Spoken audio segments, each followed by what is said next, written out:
Lynn, you ready? Yeah? Okay. Hello, everybody. I'd like to call to order our regularly scheduled meeting of the West Hollywood Planning Commission. We are in West Hollywood Council Chambers, and it is February 6, 6:30 p.m. And Manny Rodriguez, would you mind leading us in the pledge, please? Thank you.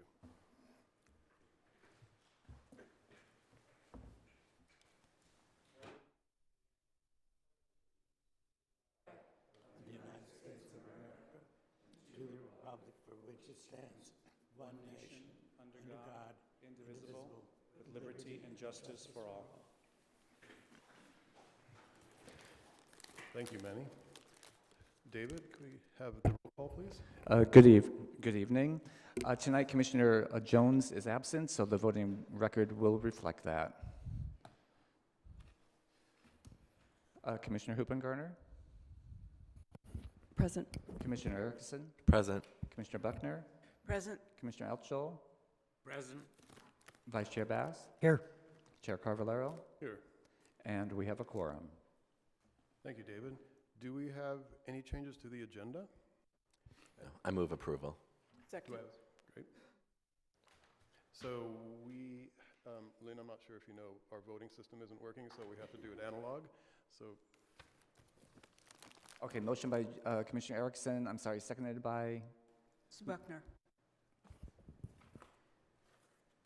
Buckner. You can just do a unanimous. Okay. great, thank you. So do we have approval of our January 16, 2020 Planning Commission meeting minutes? Mr. Chair, I will not be voting on that because I was absent at that meeting. Great, thank you. I move approval. Do we have a second?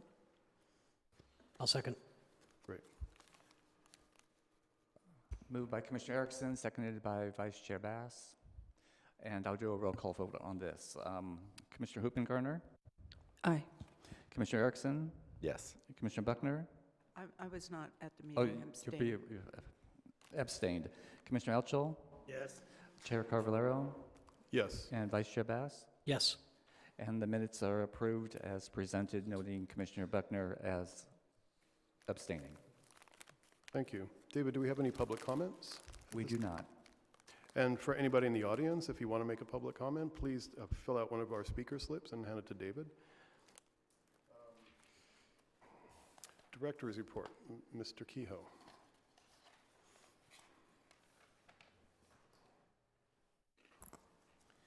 Good evening, Chair and members of the Commission. John Kehoe, Director of Planning and Development Services. Two items to update from City Council. So at the last City Council meeting, the Council denied an appeal and upheld the Planning Commission's action to approve the preschool that's located at 972 North San Vicente Boulevard. So that preschool was approved. And then the only item that's coming up at the next City Council meeting is a historic preservation appeal of a denial of 1251 North Detroit. So that's a historic preservation item. Other than that, I would like to welcome Robin Eason. Robin is now the acting planning manager for Long Range. Brian has performed his 2 to 3 months rotation, and now we're rotating into Robin. So welcome, Robin. And that's all I have to say at the moment. Thank you. Do we have any questions for the director? Nope. Great. Commissioner comments. Do we have any? Yes. Thank you, Chair. I just wanted to, I was at the City Council meeting on this past Monday, and I can't believe it's this past Monday. So that tells you a lot about the week. But I want to thank Commissioner Alschel for coming and talking about Jean Dobrin, who we lost last week on Friday. And I know that he was a steadfast caretaker and dear friend of hers. And I wanted to share just a quick story because she was always at Planning Commission meetings. I was not on the commission before she was unable to come. But I will never forget when I worked for the city of West Hollywood and they were discussing the post office on San Vicente and relocating it and all the dramatics that occurred around that discussion. And Jean was at every public meeting.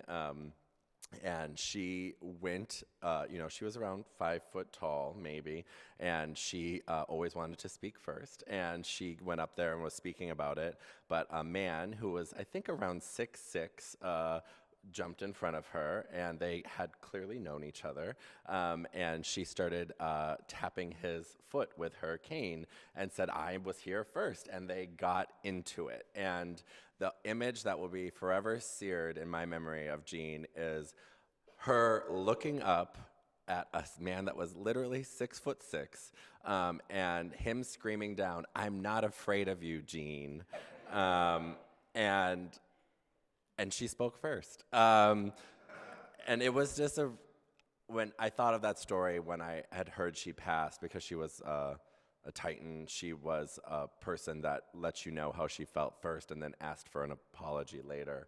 And I walked her down to her chair the first day when I was an intern at the city council.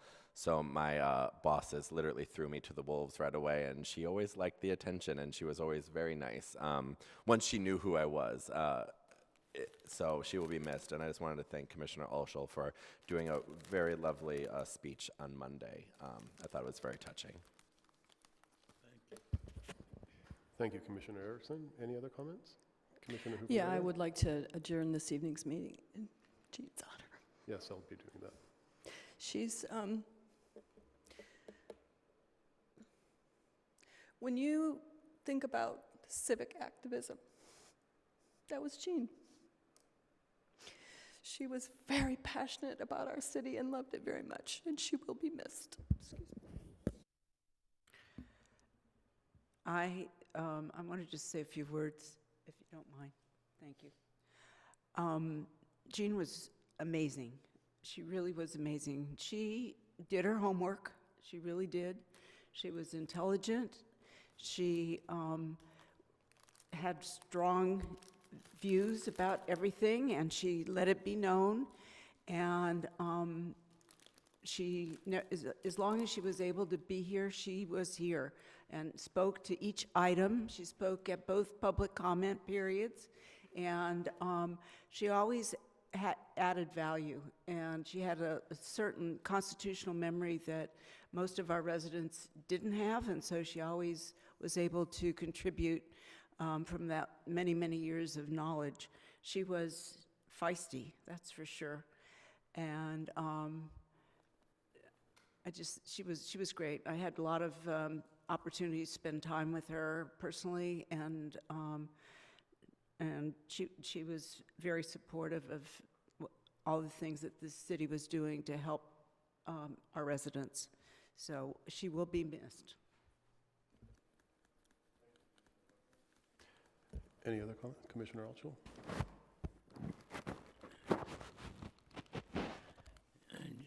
Jean is still having the last word, or trying to. The mortuary and the cremation company are having a bit of a problem. It seems that I have to sign or docu-sign certain documents in order to accomplish a cremation. And every time I try to do it, the page is not working. So somehow or other, she's getting her ideas passed through.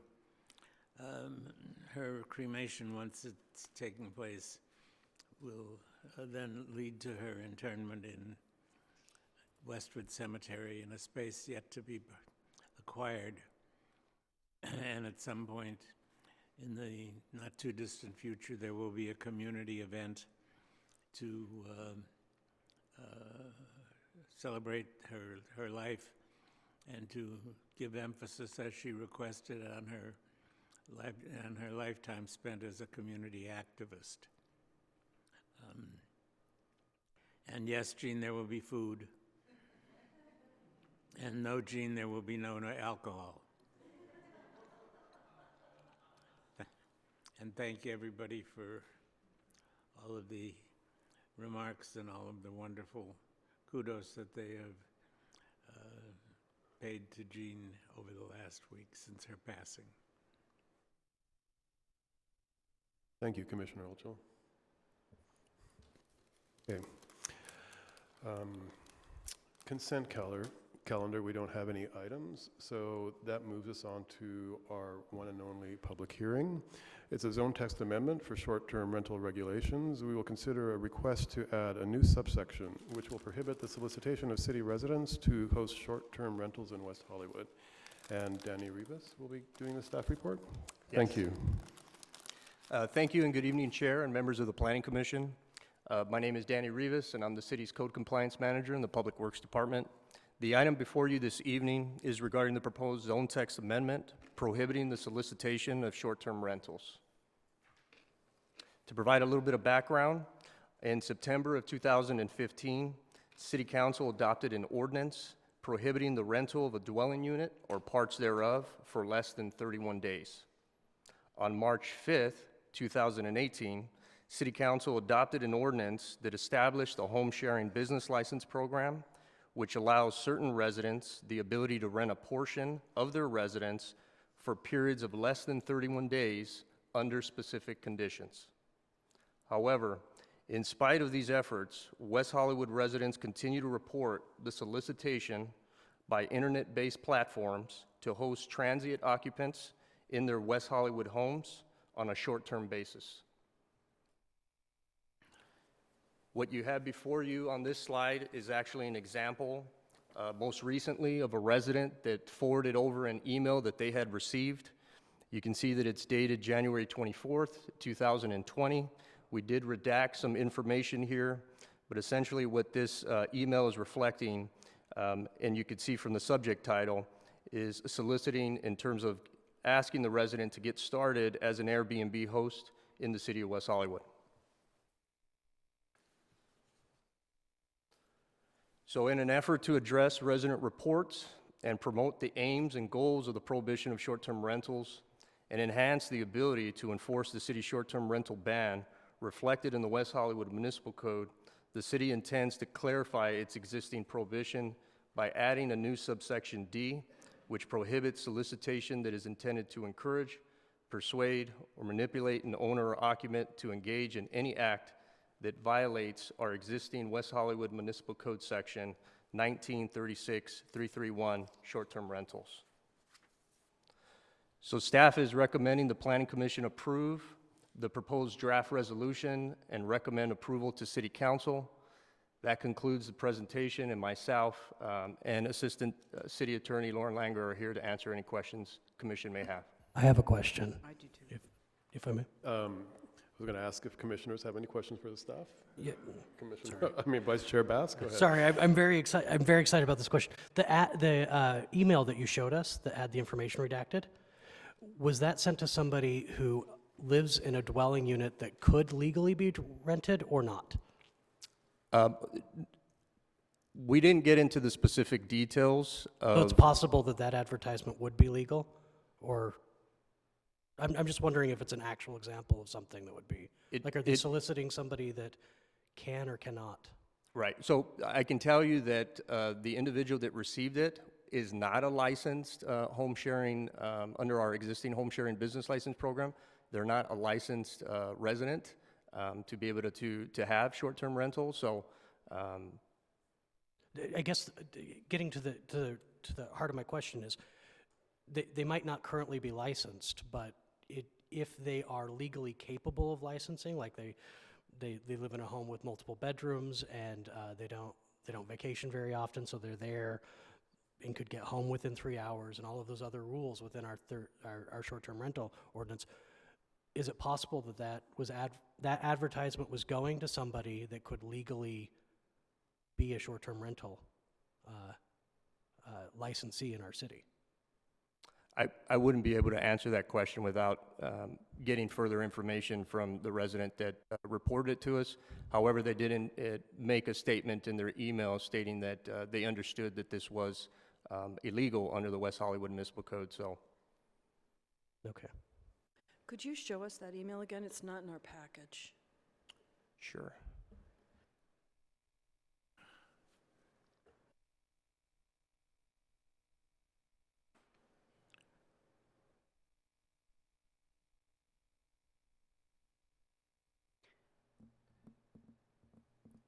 Any further questions? Well- Commissioner Buckner? Yes. Commissioner Buckner? you Yes, want I to go do, first? but you want to go first, John? You Go ahead. go, Okay, Sue. so, the thing that disturbs me the most about this is, I don't know how you're going to enforce it. It doesn't seem that, I mean, to have laws on the books that are difficult or impossible to enforce, I wonder what's the purpose? What's the consequence of somebody who fails to comply with this? How are you going to go after? How are you going to enforce it? Through the courts, as a lawsuit, or how is it going to be done? Lauren? Well, it would be enforced the way any other code violation in that section is enforced under the code. But essentially what this is another tool in the city's toolbox to be able to address this very challenging problem that the city is facing. And so whether or not the city chooses to enforce it and which cases the evidence is available in order to be able to do that will be determined by the persons who decide whether to prosecute a case or whether to cite. But what it does is it gives us another tool to be able to tackle this from a bigger perspective and be able to stop essentially companies who are inviting illegal activity to residents in West Hollywood. So that's what it's intended to do. Commissioner Altschul? The ordinance as it's written appears to me, and I would suspect is basically addressed towards and about the subject of Airbnb. The ordinance as is presented tonight seems to go further than that, and we have two major industries in this region. We have more than two, but two that come to mind. Number one is the entertainment industry, and I am a participant at Cedars in a rehabilitation program that addresses a lot of people who come here from all over the world and bring their families for a period of several months while they're undergoing things like lung transplants and heart transplants. And I think as it would affect something like that, it would not be beneficial to the city. We also have the entertainment industry where people come here for plays, film shoots, TV series, and all of those related activities, where I think it would deprive the city and landlords of the basic capitalistic right to rent their apartment for 3 to 4 months for some occasion, like some kind of an entertainment activity. So I think and also it affects jobs because Cedars used to have a database that I knew of that indicated that there were somewhere close to 1,000 employees at Cedars who resided in West Hollywood. This affects their jobs, and it affects the jobs of people in the entertainment industry if they can't rent to somebody coming in from out of town for a shoot or to perform in a play for a period of 4 or 5 months, whatever, and still have a family residence. So I don't think this is something that I can support. Commissioner Hookengartner, do you have comments? Yeah, I have two questions, because I think we're still in the questioning part, right? Okay. Who directed this change? How did this come from council? I didn't see that in the report. Who directed that this be drafted? I don't know exactly. It came after a result of numerous reports of these solicitations for violations of city code. And so I don't know that I can report exactly how the ordinance came to be, but it was in response to numerous complaints about receiving advertisements for activity that seemed to violate the code. Okay, so that actually brings up my next question, that we do actually allow, with certain guidelines, this activity. Right. And so the act of soliciting that activity, how is it potentially an illegal act if someone qualifies to host whether it's Airbnb or whoever else based upon, the rules that are in our current zoning as adopted by council. How is a company soliciting that perfectly legal act a difficulty? Well, I'm this- just trying to understand. This doesn't cover the legal piece of it, because if Okay. you read the definition of solicitation, it's only when you're encouraging, persuading, or manipulate owner or occupant to engage in an act that violates the ordinance, not in However- an act that's lawful. Go ahead. However, the question that was asked earlier, I don't remember which commissioner asked it, it may have been you, no, that, did this go to somebody who legally could have, rent their home or part of their home out to Airbnb or not? Because if they're soliciting people who are legally registered and licensed to do it, then it wouldn't necessarily be, or could be, well, at least they would be. So how do you screen out the illegal solicitation from the legal solicitation? I believe there's only, and Danny can correct me, maybe 20 permits issued in the city for home sharing at the moment.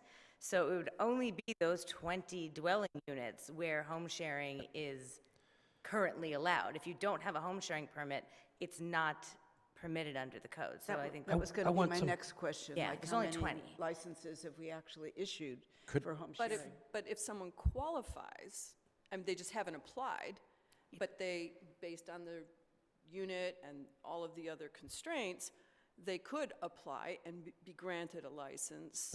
Let me ask How a, would this be illegal? I just Legal want, until for they the get the sake of the license. public, could you just go through the ordinance? Because I think that we're getting to the crux of what can and cannot be done. So could you currently, just so we all are clear, what the current ordinance is, what can be done, what can't be done, so that way these questions can be fit into the framework of how I think they're being phrased at you. Right. Because we're hearing there's 20 licenses, so what can Sue and Sally do versus what Tom, who lives in a rent-stabilized unit, can do. So I think it's better for the public and for the commission standpoint to know what the actual law is, what's permittable, and then what's illegal, because I was on long range, and that was our question about what is illegal, and you answered that by saying freedom of speech does not protect illegal activity.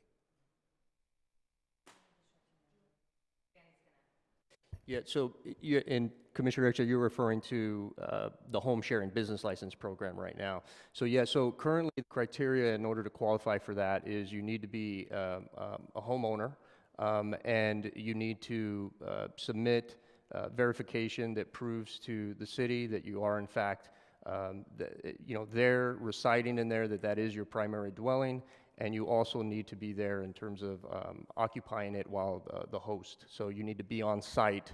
You couldn't be an absentee owner and engage in the home sharing business license program. And you can't live in a rent-stabilized unit and do this. That is correct. Because you're not an owner, but that's where the problem comes up a lot of the time that we're seeing with this, because Airbnb targets people through geo-targeting and online targeting, if you know that. I mean, we had a very robust conversation about this at Long Range, because Stacy does digital ad media marketing targeting, and I've dabbled in it, right? But that is illegal, and that is what this is coming at in the ways in which we're talking about. Thank you. Correct. Commissioner Hufengardner? Oh, sorry, Commissioner Elchel? Isn't the law as presently written give the city the right to do what you're asking for anyway, as it addresses Airbnb? No, there's nothing in the code at the moment that prohibits the act of soliciting, of going to West Hollywood residents and say, you should join our platform and rent your unit. That's the one piece that's not covered under the ordinance, which is the purpose of bringing this forward and trying to close the loop and provide another enforcement tool. In other words, are you saying that the main crux of the purpose of this is to try to get people who are running Airbnbs to get a license?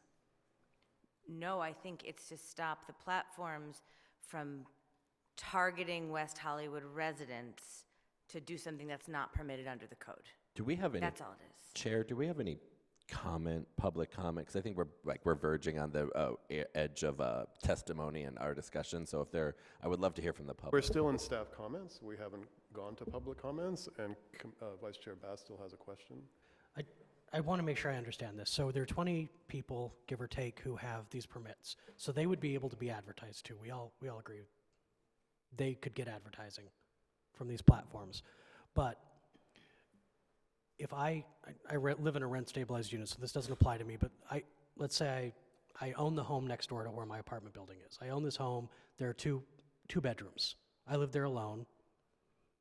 It's my primary residence, and I want to rent out the second room. I get this ad that you have on the screen that says, hey, you could make a lot of money doing Airbnb, and I'm like, actually, that sounds like a great deal. And I go to the city's website, and I look at all the criteria, and I own my home. It has multiple bedrooms so that I can rent the other bedroom and stay in mine. Like, I'm completely legal. I could qualify for a permit. Would it be illegal for them to send this to me, even though I'm not licensed, but I could be? Until you get the home sharing business license, it would be an illegal activity. So let me use another example. What other businesses in the city that are legal for some people and not legal for others, drinking, do we say it's illegal to advertise to the people who aren't drinking but might want to drink? I mean, what other sort of legal activity that's legal for some people and not legal for others, is it illegal to advertise to the whole community? I think the question is a little bit backwards because the ordinance is targeted towards an activity that's happening and trying to stop it, rather than saying, why don't we do the same thing for every other type of industry? There's one problem that this ordinance is trying to solve. And so that's what it's trying to do. It's specifically tailored to this one particular activity. We may not have that same activity. Then let me maybe rephrase that question. How can we make it illegal for me to suggest that you do something that's legal? You own this home. You could get a license, but now it's going to be illegal for me to suggest that you do this legal activity. But I think that the majority of, and Danny could probably speak to this better, the majority of units that are being rented on these platforms are being rented illegally. That's not the 20 that we're talking about. There is a larger problem in the city with housing units being used for short-term rentals, and so this is one more enforcement mechanism to try and curb that problem. Okay, I don't want to get into a deliberation at this point in time, but I do have a response to that, and I'm interested in hearing where the rest of the folks are. One last question from Commissioner Hoopengarner? No, I'll leave it for discussion. Are you sure? Okay. David, do we have any public comments? We have no public comments. We do have one that chose not to speak, but they are in support of staff's recommendation. That's Manny Rodriguez. Thank you. So, Commissioner deliberation. Who would like to go first? Commissioner Hoopengarner?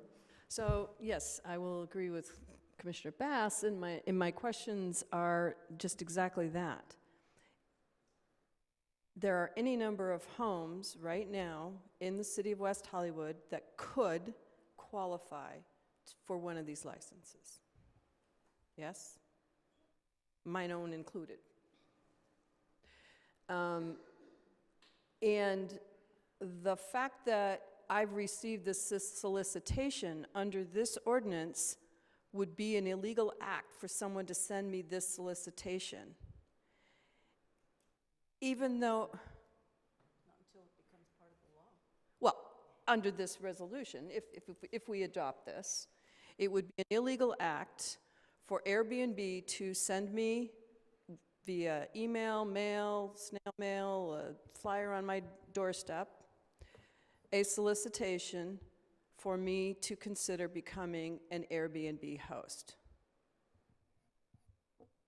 No, because you can do it legally. You can apply for a permit and do it if you want to. If you would like to Airbnb your houseland, you can do it. It's not illegal. It's illegal for someone to send it to me because I live in a rent-stabilized unit. And after our long-range subcommittee hearing on that Friday, I literally got the Airbnb magazine.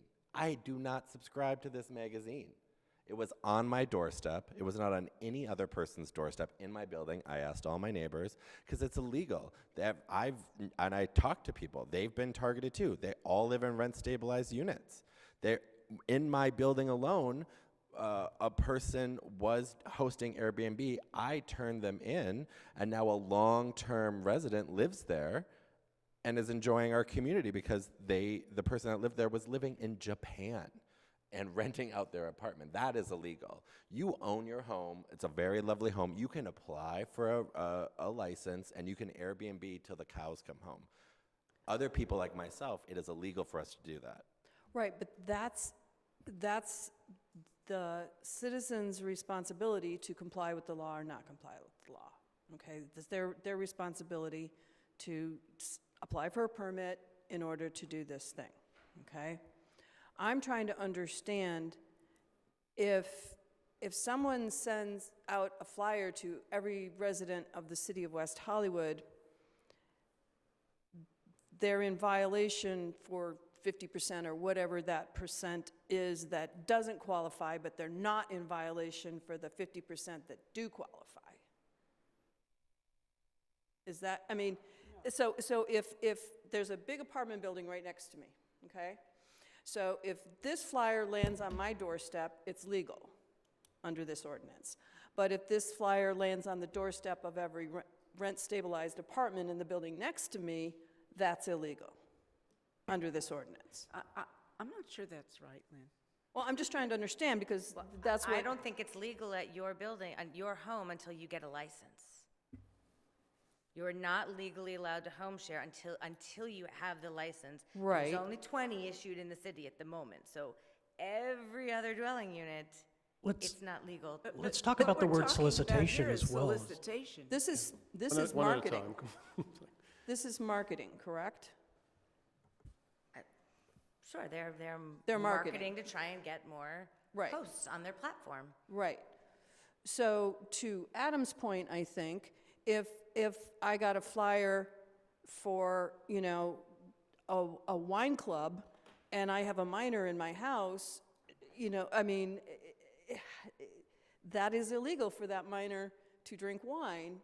You know, I'm just trying to understand this line because it just seems very blurry. And it's generic marketing. Now, I'm the first one to be, you know, to object about the Airbnbs being done in our rental housing. Do not get me wrong.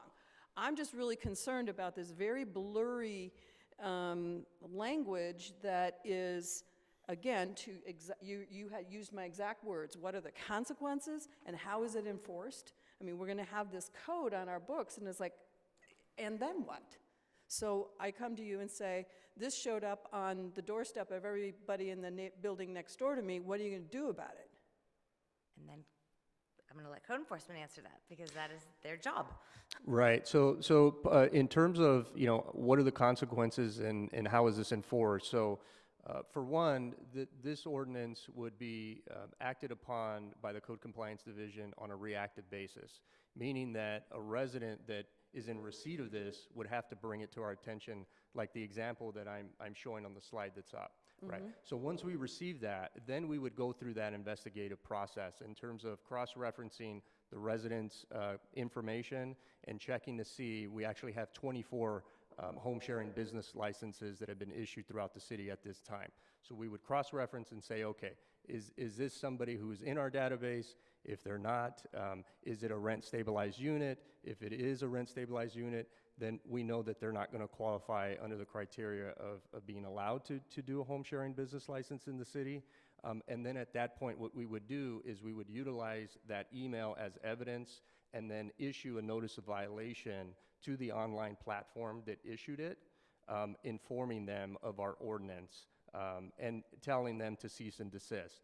Now, if they fail to comply within the timeframes, then at that point we'd move through what's called our administrative remedies program, which essentially are civil fines that we would issue to the online platform.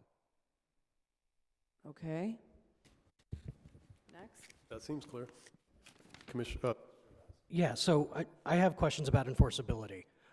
How would the enforceability of this ordinance compare to the enforceability of our ordinance on door spam? And I ask that because that ordinance is not enforced. It's on the books saying you can't put the papers on people's doors. City council passed this ordinance. It's a feel-good ordinance. You can't put flyers on people's doors if they have a notice saying not to put them on. Like, how many times have we enforced that? Yeah, I wouldn't know, Commissioner Bass, without being able to access the database to be able to provide you with that information and looking up that specific code section. My guess is we don't enforce it, and if we have, it's pretty rare. And so I'm afraid about enforceability on this, that we will let people know, hey, we're going to make it illegal for them to send you these items, and yet once they send it, I just don't think we're going to actually enforce it. And so it's a feel-good measure that doesn't really have enforceability. I think we could add it to the list of things if we have a problem operator, but I don't think we're going to just relieve a resident's concerns. So the other question I have, the avenue I want to explore is around solicitation, and I believe it's too broadly defined because, as I understand it, Adam Bass, a resident of West Hollywood, I'm one of the 24 licensed, I'm not, but if I were one of the 24 people, I'm making all this money, and I send an email to my friend Lynn, and I say, hey, Lynn, you have an extra bedroom. You should do this too. Here's the link to go to Airbnb, because Airbnb does one of those promotions that, like, hey, you get, an extra percentage of your rental if you sign more people up, or, one of these sorts of things. So I want Lynn to sign up because it means I'm going to make more money too. So I send her an email saying, hey, you should do this. I know she just told us she has 2 bedrooms. She could legally get licensed. But so I send that to her. I've now solicited her to participate in this. Have I violated the ordinance? Because she does not have a license. Even though I'm asking her to do something that's perfectly legal. It's not legal until she has the license. Again, this is aimed at stopping solicitations of illegal activity. That's what the aim of it is for. And you hit on it, Commissioner Bass. The reason why this has become this quandary that we have before us is because Airbnb profits off of people's ignorance. They profit off of the ability that you're a very educated person, you know the ordinances left and right. We're making a lot of hypotheticals. I'll let you go down that road. That's right. But what I'm saying is they profit off of a resident's inability to understand, maybe even follow the ways in which this is a problem in their city, the ways in which they are being abused by these corporate entities in their cities to then, in lack of a better word, mess up. And when they mess up, they could be sued by their landlord, they could be evicted, and they could lose their housing because they are illegally renting it out. Because Airbnb, regardless of all the wonderful things that they say, out of all the money that they promise to make you, because we live in an economy where all this, different types of app sharing, Uber Eats, whatever it is supposed to earn you that extra money to get you over the month. It's a lie. It's a false promise. And this, as Lauren talked about, being an extra tool in the toolkit, is the ability for the city to make sure that residents aren't illegally targeted, so that way when they live in these buildings that are maybe where you and I live, rent stabilized, they don't screw up like that. And in addition to making sure that at the end of the day, Airbnb is held accountable, because they rely on people's, lack of a better word, ignorance. And then they profit, and they don't care if someone gets evicted. They don't care if someone sends an email. All they care about is their bottom dollar and screwing renters. And and now it is finished because I have no more comments. I am in full support of this ordinance. I have thought about it, and I'm a little shocked at some of the other things that are happening, because this is a severe abuse of our rental stock right now, and I'm looking forward to the rest of the discussion, but I'm a little disturbed by some of the conversation I'm hearing. Just to go back down that road, I was on the commission when we talked about short-term rentals, and I went to the council meetings where that was discussed, and I must have made Airbnb angry because they blocked me from even being able to use their service for almost a year after we had that conversation. So I don't think they liked my opinion about Airbnb. They didn't tell me that's why it was, but all of a sudden I wasn't allowed to use their service again right after we went through those conversations.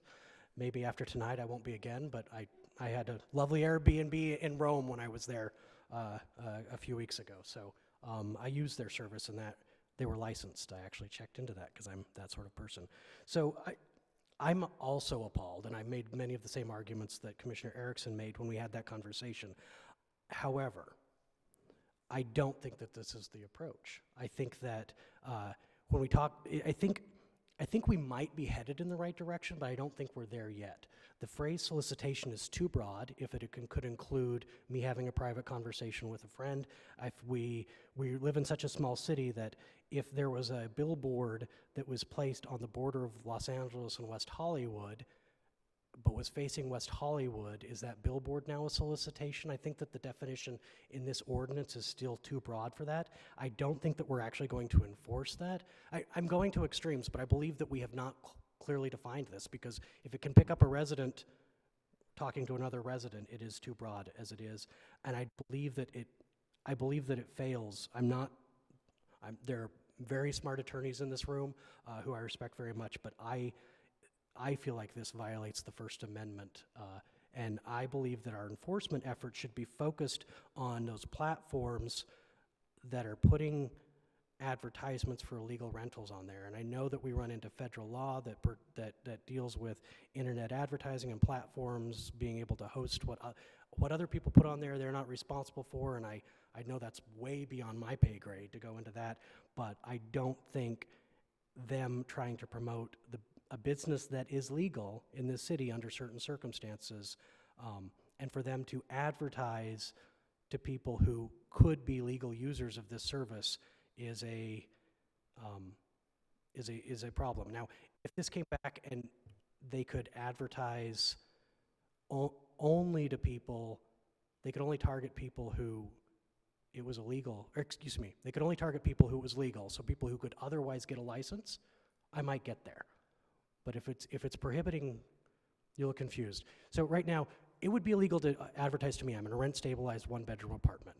But somebody who owns a home with multiple bedrooms and could rent out one of those bedrooms, it should be legal for them to contact those folks and encourage them to get a license. I don't think they should. I think they make bad neighbors, and I'll make all of those arguments. But it is legal for them to do it right now, and I think they should be able to advertise legal activities. I think that's the end of my comments. I see we have a motion on the floor.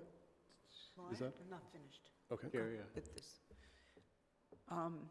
So the 24 people who have applied for licenses, is that list available for people who want to come into our city? Let's say people who have family members who are patients at the hospital who would like to be able to rent a unit or a room for a significant period of time, a few months or something. Is there a list that they could actually go to in the city, that these units are available? So that's not something that the city publicizes. However, somebody could acquire that information by filing a public records request. However, I do know that the 24 license holders do advertise their units. Do they advertise them on Airbnb? Is that where they advertise? That I don't know. I mean, I'd have to look at the 24 and have staff research that. Okay, I just want to go back. The legislative intent on this is to prohibit solicitation, illegal solicitation of short-term rentals in our city, right? To Yes. prohibit it or limit it. Yes, to stop the solicitation. That's the intent behind this amendment, this zone text amendment, correct? Yes. Okay. So the question I have, does this really do that? And how do we enforce that? Because our compliance officers are very busy in the city dealing with all kinds of compliance issues. And I just personally, I mean, I understand it, and I think it's a good idea to have a law like this, but my question is, what's the point of having laws on the books that are very difficult or almost impossible to enforce, and that there's no teeth in it? Like, what's the civil fee for this? If you catch them and you send them a notice to cease and desist, and they don't do it, then what? What happens? How much, for somebody like Airbnb to pay a $50 fine is not going to stop them. So what's the consequence? Well, if they sent out 1,000 letters, that amount would be much higher for each instance. But, I mean, with respect to the enforceability, you have a very sophisticated code enforcement department who does this all the time and knows when a violation is worth pursuing, when it's not, and they have resources and they have their prosecutorial discretion, and it's that job, and it's the job of the city council to set, enforcement priorities. So this is part of a bigger conversation. This, again, it's just one piece of the enforcement puzzle, I mean, the toolbox to help preserve our rental units and follow the policy of prohibiting these short-term rentals so that we have more housing units available for long-term permanent rentals. That's the point of it. Thank you. Commissioner Ulchel? I think the line is a little fuzzy here as to what's trying to be corrected or solved. You've got the Airbnb problem, and I've had quite a few people who have the licenses who've shared with me their experiences and how wonderful it is to make a substantial amount of money doing it. And I don't see anything the matter with that.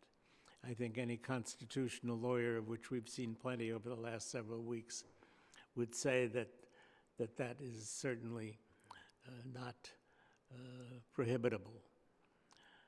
Or whether we're trying to solve the problem created by the AKA situation.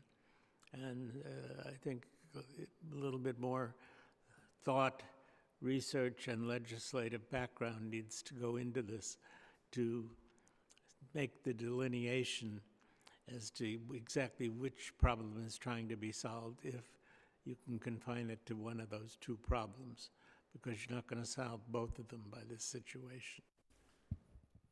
Could we add Commissioner more Hoopengardner. text to the resolution? Like, for example, solicitation prohibited, no person or entity shall solicit the owner or occupant of a rent-stabilized dwelling unit or unlicensed home within the city to engage in a unit. Like, can we set further parameters within here?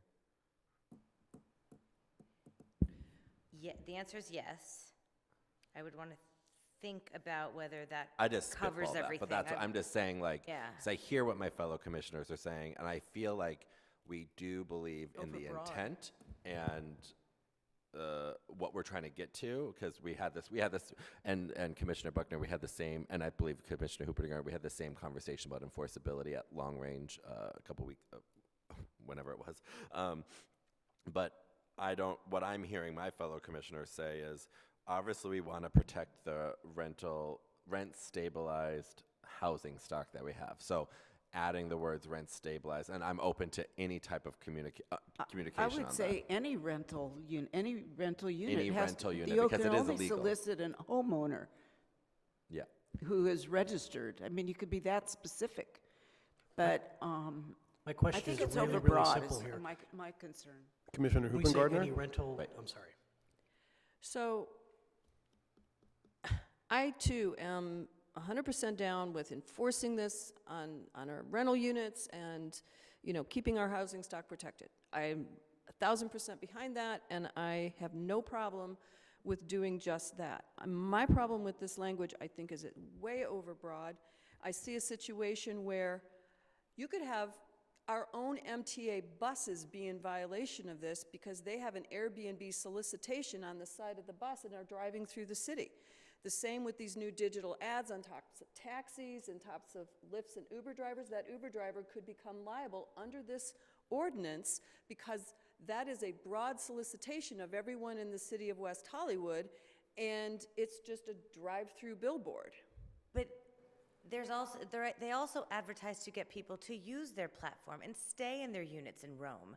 So I wouldn't find a billboard just for Airbnb or an Airbnb taxi cab ad to violate this, because they could also be looking for users to stay.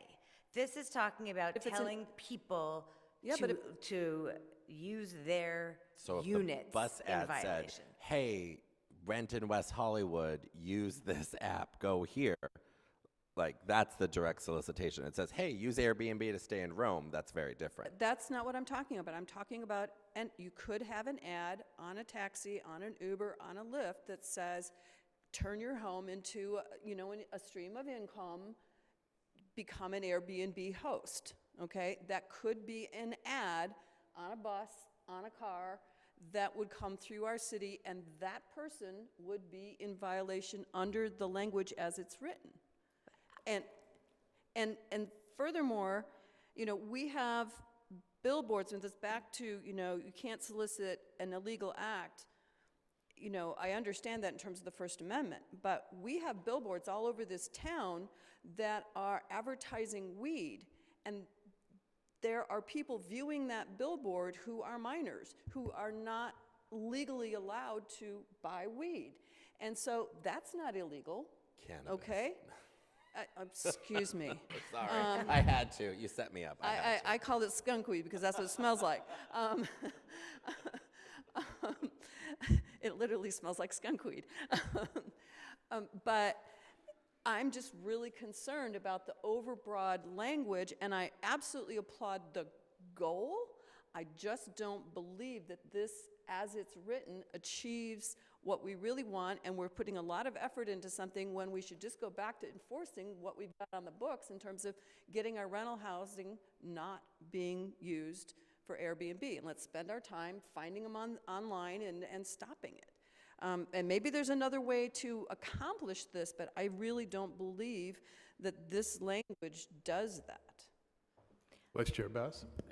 When I hear my colleagues suggesting adding a phrase about any rental unit and maybe going down that road, so I want to ask, if I were to rent a home in West Hollywood that had an extra bedroom, and my landlord said, yeah, it's fine if you want to Airbnb the second bedroom, could that be permitted under our ordinance, or do you actually have to own the home? It would not be permitted. Okay. I just didn't know if that language would capture a very, very small segment of people. And I'd like to follow up on what you said, Adam, about you checked on the Rome address that you rented, that it was legally rented, rentable. And I'm kind of disappointed that we don't have that capability, that we would want to make sure that people who are using Airbnb are aware of the fact that, yes, you are legally renting in this legally licensed home or not. And that we don't have that capability is rather disappointing. And we should somehow figure out, we have a perfectly lovely website. There ought to be a way for us to publish who are the legal renters of Airbnb and VRBO and whatever all of the... I want to be clear. When I went to that web, when I said it was registered on the Airbnb site, it had their license number on there. I never double checked that with the city authorities because I don't read Italian, so I wouldn't be able to use their websites anyway. So are my fellow commissioners in favor, or I would like to discuss this, adding more specific language to the existing text that we have before us? Rental unit or unpermitted, unlicensed home to this, what we have before us? I just would love to have that conversation. Well, I would be more inclined to support it if it was narrowly written. It almost feels like this was too quickly written without thinking about the consequences or how it was going to be enforced and how the information was going to get to both the solicitors and the people being solicited. And but I would like our legal expert to weigh in on that, but I think it would be more effective and more likely to be enforceable if it was more narrowly construed, targeted. You have a motion on the floor? Yeah, so I don't know. Oh, did you have a motion? I don't have anything to add to the conversation. Oh, sorry. Did you need? Oh. My motion is to table this at the moment, and I think staff has heard the direction we have given them, and to come back at a future meeting with a more defined text that gets at what I think Commissioner Buckner spoke about. That was the same thing that we said at Long Range Subcommittee. So I don't think we're too far off here, and maybe leave staff to explore what that looks like to narrowly more define it more narrowly. I am inclined to support what's before us tonight, but I do believe we need to further make sure we do this right, and I'm a consensus builder, so I would like other commissioners to do the same thing. So I'm motioning to table it. I feel staff has gotten the direction, and that's my motion. I just second the motion, but it went away, so I'm in agreement with Commissioner Erickson. David, do you want to? Just do a poll? before we vote, if we table this, is it going to come directly back here or back to Long Range? I just want to know your idea. I'm going to vote for it either way. So I'm okay with it coming right back to us. And we had that same conversation at Long Range where we thought we were wondering if it should come back to Long Range to discuss it, and we said it could go right to all of us. And I think by coming right to us, it was a more robust conversation. And I think, correct me if I'm wrong, but if you don't feel like you've been given the direction from us, I'm happy to further clarify or do whatever you need before we take whatever vote. I think we have it. I mean, there's a couple options that we've been passing back and forth here at the staff table, which we could certainly talk about, or you can table it. It's really the pleasure of the commission. Well, when there's a motion and there's a second, it's open for discussion. So I think staff, if they have discussion or wanted, Motion is to table it. Yeah. You have to vote on that. Is there a second? There was. I second it. as far as discussion, I wouldn't vote to pass this under editing it tonight. I'm not comfortable voting to pass it, so Okay. I would vote to table it, but not to pass it. All right. So I am sticking to what my motion is then, and then I know the machine is not working. A motion made by Commissioner Erickson, seconded by Chair Carvalero. Commissioner Hoopengarner? I agree to table. Commissioner Erickson? Yes. Commissioner Buckner? Yes. Commissioner Elchel? Yes. Vice Chair Bass? Yes. Chair Carvalero? Yes. Motion passes. The item is tabled. Thank you. Okay, so we have no new business and we have no unfinished business. We have no excluded consent calendar items. Do we have any items from the staff, the planning manager's update? No? Yes? Yes, just quickly wanted to update you about what's coming up at the next meeting. We have an item that's been continued, 8950 Sunset Boulevard, denial of an extension request. We have a subdivision review at 1048 North Curson Avenue. We have a zone text amendment coming up regarding density bonus law in accordance with state law. And lastly, an appointment of 2 commissioners for Climate Action Plan Working Group. That's it. Thank you. David, do we have any public comments at this time? No public comment. Great. Any further comments from the commissioners?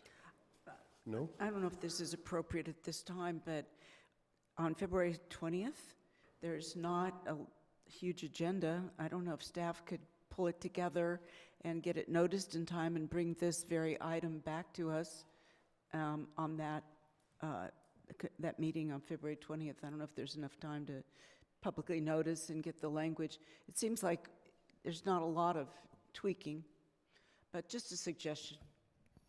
Since it was continued to a date uncertain, we'll need to renotice and come back to you. Okay, so you wouldn't have time to notice it for that. For the next meeting, no. Thank you. If staff would prefer it on the next meeting, I'm sure we could reconsider our vote to a date certain. I think a motion, I'm happy to make a motion to be on February 20th. unless that runs into legal problems, I think that, Did we just give you a headache, Lauren? I think we need a little time to Little bit think more about time. it too, That's so it's fair. probably, putting aside the motion for reconsideration, I think staff needs a little time to come up with the language. I was just suggesting if it was better for you, we'd do it. Thank you.